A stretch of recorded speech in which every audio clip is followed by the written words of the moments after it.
আসসালামু আলাইকুম রহমতুল্লাহ। প্রিয় দর্শক, কেমন আছেন? আশা করি ভালো আছেন। প্রিয় দর্শক, মাদ্রাসার শিক্ষকদের বৈশাখী ভাতার চেক স্যার চলুন বিস্তারিত জেনে নিই।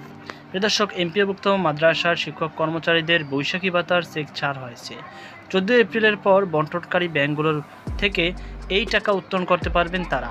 সোমবার মাদ্রাসা শিক্ষা অধিদপ্তর থেকে বিষয়টি জানিয়ে সংবাদ বিজ্ঞপ্তি জারি করা হয়েছে। এতে বলা হয়, মাদ্রাসা শিক্ষা অধিদপ্তরের আওতাধীন বেসরকারি শিক্ষা প্রতিষ্ঠানের শিক্ষক কর্মচারীদের মূল বেতনের 20% বৈশাখী ভাতা বাবদ 4টি চেক বন্টনকারী অগ্রণী ও রূপালী ব্যাংক লিমিটেড প্রধান কার্যালয় এবং জনতা ও সোনালী ব্যাংক লিমিটেডের স্থানীয় কার্যালয় 13 এপ্রিল স্মারক নং এত হস্তান্তর করা হয়েছে। শিক্ষক কর্মচারীরা 15 এপ্রিলের পর সংশ্লিষ্ট ব্যাংক থেকে বৈশাখী ভাতা উত্তোলন করতে পারবেন।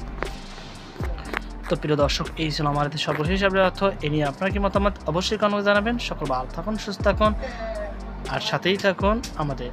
আজকে পর্যন্তই। আল্লাহ হাফেজ।